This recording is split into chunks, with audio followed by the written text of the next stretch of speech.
kami terus terang saja surat dari Bawaslu tentang hal tersebut belum pernah menerima. Jadi kami ini tahunya juga dari media. Jadi kalau beban pembuktian kepada kami juga agak berat yang mulia, karena kami tidak tahu persis apa yang menjadi Ya kan masalah. begini Bapak, kan Bapak juga membantah dalil-dalil yang Bapak bantah yang dari pemohon kan. Nah, untuk membuktikan bantahan itu kan juga harus membuktikan. Demikian juga pemohon menguatkan dalil-dalilnya juga harus membuktikan dalil-dalil yang ada di permohonannya. Baik. Termasuk pihak terkait, Bawaslu juga. Karena ini siaran pers dari Bawaslu sebagai penyelenggara pemilu, jadi saya mohon ada bukti dari KPU, nanti berkoordinasi saja dengan Bawaslu. Saya mohon bukti karena di dalam jawaban dari KPU memang tidak ada bukti yang dilampirkan yang berkaitan dengan yang di TPS, termasuk yang didalilkan dari pemohon. Ya, ini saya mohon agar dapat disampaikan bukti-bukti ya, yang ini mahkamah yang meminta ya. Ini mahkamah yang meminta.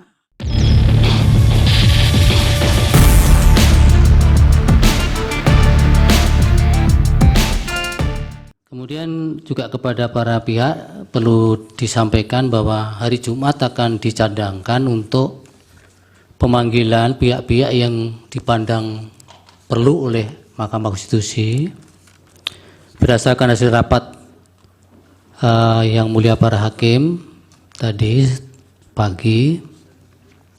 Yang pertama yang perlu didengar oleh Mahkamah adalah Saudara Muhadjir Effendi, Menteri Koordinator Bidang Pembangunan Manusia dan Kebudayaan Republik Indonesia. Kemudian yang kedua, Bapak Erlangga Hartarto, Menteri Koordinator Bidang Perekonomian. 3, Ibu Sri Mulyani Indrawati, Menteri Keuangan. 4, Ibu Tri Risma Harini, Menteri Sosial. Dan 5 dari Dewan Kehormatan Penyelenggara Pemilu. Jadi 5 yang dikategorikan penting didengar oleh Mahkamah.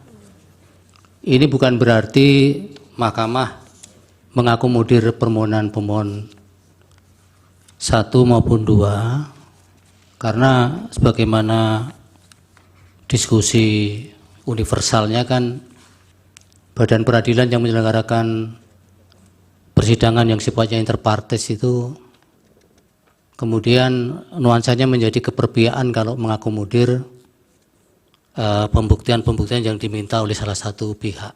Jadi ini semata-mata Pak Uto untuk kepentingan para hakim.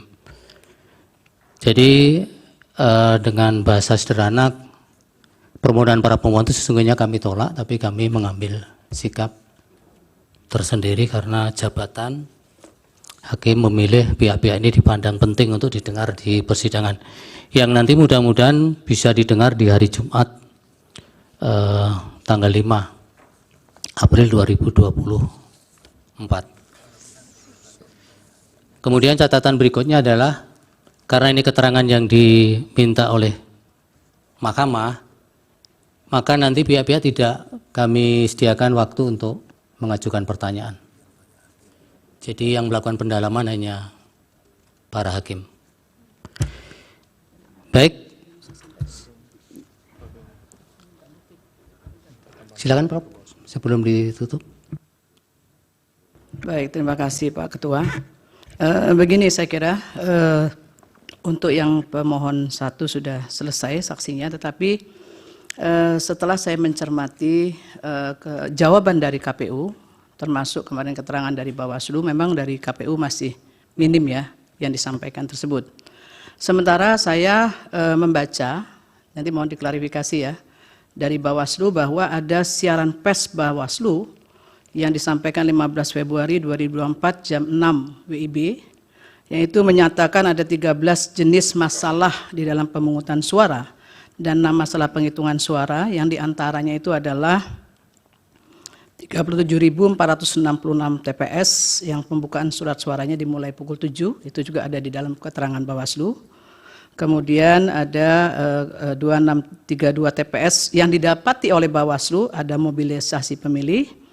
Kemudian ada 189 TPS yang didapati oleh Bawaslu bahwa pengawas tidak memberikan C hasil salinannya. Dan 2162 TPS yang didapati ada ketidaksesuaian jumlah hasil penghitungan surat suara sah dan tidak sah dan seterusnya. Itu ada 13 jenis masalah pemungutan suara dan 6 masalah penghitungan suara.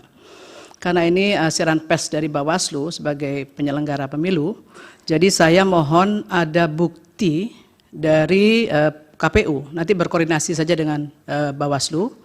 Saya mohon bukti karena di dalam jawaban dari KPU memang tidak ada bukti yang dilampirkan yang berkaitan dengan yang di TPS termasuk yang didalilkan dari pemohon. Ya, ini saya mohon agar dapat disampaikan bukti-bukti ya, yang ini mahkamah yang meminta ya. Ini mahkamah yang meminta ya, sekali ini mahkamah yang meminta sebagaimana tadi Pak Ketua juga mengatakan mahkamah yang berkebutuhan terkait dengan keterangan dari pihak-pihak dari menteri-menteri terkait tersebut. Oleh karena itu kami meminta untuk dapat diberikan bukti 37.466 TPS yang merupakan siar pers dari Bawaslu, itu TPS-nya mana saja. Artinya koordinasi dari Bawaslu dan KPU itu berkenaan dengan 13 jenis masalah pemungutan suara dan 6 jenis masalah penghitungan suara. Itu kan ada sekian ribu TPS itu ya. Itu mohon dapat diberikan bukti yang menunjukkan TPS-nya TPS mana saja, perolehan suaranya seperti apa, baik masing-masing pasangan calon 1, 2, 3, kemudian lebih lanjut apa tindak lanjut dari Bawaslu berkenaan dengan hal ini.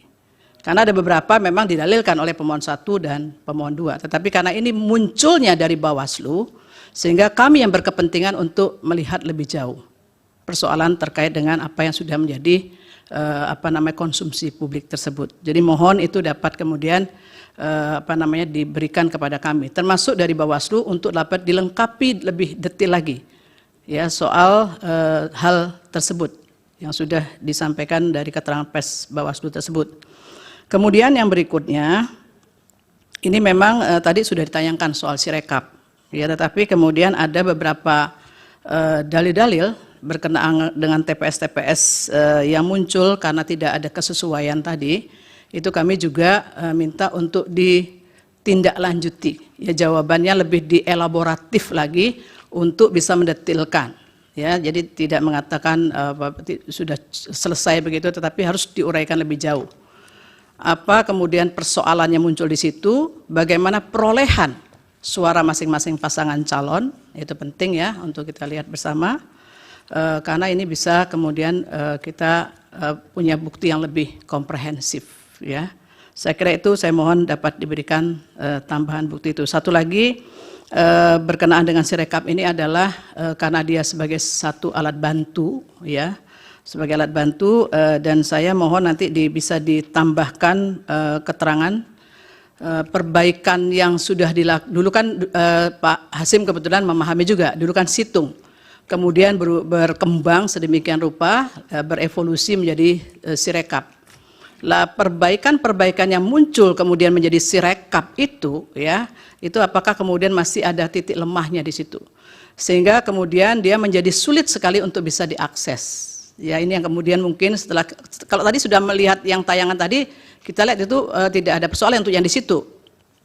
Ya, tapi pada saat mungkin pada load yang begitu besar, itu apa yang kemudian menyebabkan ini juga menjadi kendala. Jadi seakan-akan ini seperti kita merimain model situng yang dulu itu. Ya, mohon itu kemudian dapat dijelaskan tentang evolusinya seperti apa, kemudian apa kendalanya di situ atau masalah yang masih muncul berkenaan dengan Sirekap itu. Saya kira itu mohon untuk dielaboratif sedemikian rupa semua bukti-bukti yang ada untuk kepentingan mahkamah. Terima kasih.